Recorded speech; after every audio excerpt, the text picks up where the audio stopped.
Hello students, we are going to move on to the third question of exercise 1.1, and in this question we have to find the LCM and HCF of the following integers by applying the prime factorization method. So first of all, you have been given the three numbers 12, 15 and 21. तो आप 12 का सबसे पहले prime factorisation करेंगे. 2 6 आपका 12 होता है, 2 3 6 and 3 1 3. Now you will prime factorise 15. 15 का आप प्राइम फैक्टराइजेशन करेंगे 3 5 15 एंड 5 1 5 से. अब आप 21 का करेंगे स्टूडेंट्स. 3 7 21 एंड 7 1 7. क्लियर. 12 के जो आपके पास प्राइम फैक्टर्स आए हैं वो क्या क्या हैं? 2 2 एंड 3 आए हैं. आपके पास 15 के जो प्राइम फैक्टर्स आए हैं वो है 3 एंड 5. आपके पास 21 के जो प्राइम फैक्टर्स आए हैं वो क्या हैं? 3 एंड 7 हैं. मैंने आपको प्रीवियस क्वेश्चन जो आपका सेकंड क्वेश्चन था उसमें भी बताया है कि आपके पास अगर आपको एलसीएम निकालना है तो आप कैसे निकालेंगे स्टूडेंट्स? आप सबसे पहले कॉमन नंबर को देखेंगे. इन तीनों नंबर में 12, 15 और 21 में आपके पास कॉमन क्या है? आपके पास कॉमन है 3. 3 आपका कहाँ आ रहा है? 15 में भी आ रहा है, 21 में भी आ रहा है और 12 में भी आपका 3 आ रहा है. तो ये क्या हो गया? आपका कॉमन नंबर हो गया. क्लियर. इसको आप क्या करेंगे? एलसीएम में सिर्फ सिंगल टाइम यूज करेंगे, यानी कि 3 को आप 1 टाइम यूज करेंगे और बाकी आपके जितने भी नंबर्स है 2 5 एंड 7 आप इनको एज इट इज लिखेंगे. यानी कि आपका 2 कितने टाइम्स आ रहा है? 2 टाइम्स आ रहा है. 5 आपका कितने टाइम आ रहा है? 1 टाइम आ रहा है. 7 आपका ये भी 1 टाइम आ रहा है. आपने एलसीएम में क्या करना है? सबसे पहले जो आपके पास 3 नंबर्स हैं जिनका आपने प्राइम फैक्टराइज किया है उनमें आपको कॉमन देखना है. आपको कॉमन क्या नंबर मिल रहा है? यहाँ पे प्राइम फैक्टर्स में 3 मिल रहा है, तो 3 को आप सिंगल टाइम यूज करेंगे. क्लियर. और बाकी आपके पास जितने भी नंबर्स हैं उनको आप एज इट इज लिख लेंगे प्रोडक्ट के फॉर्म में. अब आप मल्टीप्लाई कीजिए. 3 2 6, 6 2 12, 12 5 60 एंड 60 इंटू 7 विल बी 420. तो आपके पास एलसीएम क्या आ गया स्टूडेंट्स? 420 आ गया. अब आप एचसीएफ निकालेंगे स्टूडेंट्स. आपको पता है एचसीएफ क्या होता है? हमारा एलसीएम से छोटा होता है और वो होता है आपका कॉमन नंबर. यानी कि जो 12 में भी आपका नंबर आ रहा है प्राइम फैक्टर के फॉर्म में, 15 में भी आ रहा है और 21 में भी आ रहा है, तो वैसा कौन सा नंबर है स्टूडेंट्स? 3 है. तो 3 आपका क्या बन जाएगा? एचसीएफ बन जाएगा. आई होप आपको क्लियर है स्टूडेंट ये कॉन्सेप्ट. ये बहुत ही सिंपल और ईजी कॉन्सेप्ट है.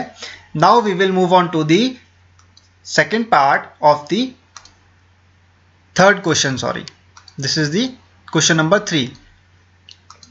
यहाँ पे आप मिस्टेक है, आप इसको क्वेश्चन नंबर 3 है ये आपका, मैंने 2 लिखा है यहाँ पर. तो आपको क्या करना है? अब 17, 23 और 29 का प्राइम फैक्टर निकालना है. तो आप 17 का निकालेंगे सबसे पहले. 17 का क्या होगा? 17 इटसेल्फ. 17 1 17 ही होता है क्योंकि ये आपका क्या है? प्राइम नंबर है. 17 आपका प्राइम नंबर है और ये ऑड नंबर भी है. प्राइम एंड ऑड नंबर है तो ये आपका 17 से ही कैंसिल आउट होगा. 17 1 17 के फॉर्म में. अब आप 23 पे आइए. 23 क्या है आपका? ये भी प्राइम नंबर है तो ये किससे कैंसिल आउट होगा स्टूडेंट्स? 23 से ही होगा. क्लियर. 23 आपका प्राइम नंबर है और ऑड नंबर भी है तो ये इटसेल्फ से ही मल्टीप्लाई होगा या डिवाइड होगा. क्लियर. या फिर 1 से होगा. अब आप आएंगे 29 की तरफ. 29 भी क्या है? आपका प्राइम नंबर है और ऑड नंबर है तो ये भी 29 से कैंसिल आउट होगा, यानी कि 29 1 29. क्लियर. अब आप लिखेंगे यहाँ पे प्राइम फैक्टर्स. 17 का प्राइम फैक्टर्स कितने आए आपके पास? 17 आया. 23 के आपके पास क्या प्राइम फैक्टर आया? 23 आया. और 29 के आपके पास क्या प्राइम फैक्टर आया? ये भी 29 आया. तो आपके पास एलसीएम क्या बन जाएगा students? 17 multiply by 23 multiply by 29. Clear. अब आप जब इनको मल्टीप्लाई करेंगे तो आपके पास क्या आ जाएगा? एलसीएम आ जाएगा. तो मल्टीप्लाई करते हैं. 23 multiply by 17 will be 7 3 21, 7 2 14, 15 16, 3 and 2 1, 6 plus 3 will be 9, 2 plus 1 will be 3, multiply by 29. 9 1s are 9, 9 9s are 81, 9 3s are 27, 28 1 9 30, 31 32 33, 34 35. And now you will multiply. 2 1s are 2, 9 2s are 18, 3 2s are 6 plus 1 will be 7, So it will be 9, 2 plus 1 will be 3, 8 plus 5 will be 13, 7 plus 3 will be 10 plus 1 11. So आपके पास LCM आ जाएगा 11339. Clear? अब निकालेंगे आप HCF. Students अब आप HCF कैसे find out करेंगे, ये आपको मैं होमवर्क के लिए दे रहा हूँ. ये आपका होमवर्क है, आप कैसे फाइंड आउट करेंगे HCF को इसमें. क्लियर? या आप खुद से बताएंगे मुझे कमेंट बॉक्स में. Now I will move on to the last part of the third question, and in this question you have to find the LCM and HCF of 8, 9 and 25. तो सबसे पहले आप 8 का क्या निकालेंगे, आप LCM निकालेंगे. क्लियर? प्राइम फैक्टर करेंगे आप 8 का. 2 4 ज़ा 8, 2 2 ज़ा 4 एंड 2 1 ज़ा 2. या आपने क्या किया, 8 का प्राइम फैक्टर निकाल लिए. क्लियर? अब आप 9 के प्राइम फैक्टर्स को निकालेंगे बाय प्राइम फैक्टराइजेशन. 9 का क्या होगा स्टूडेंट्स, 3 3 ज़ा 9 एंड 3 1 ज़ा 3. 25 का आप निकालेंगे स्टूडेंट्स अब 5 से. 5 5 ज़ा 25 एंड 5 1 ज़ा 5. नाउ LCM को छोड़िए आप. सबसे पहले आप क्या करेंगे, प्राइम फैक्टर्स को नोट डाउन करेंगे. यहाँ पे आप यहाँ पे लिखेंगे सबसे पहले 8 के प्राइम फैक्टर्स को, यानी कि 2 multiply by 2 multiply by 2. And आप 9 के प्राइम फैक्टर्स को लिखेंगे 3 मल्टीप्लाई बाय 3. अगेन आप किसके प्राइम फैक्टर्स को लिखेंगे, 25 के. 25 के क्या है, 5 multiply by 5. Now you can see that आपके पास कोई भी नंबर कॉमन नहीं आ रहा है.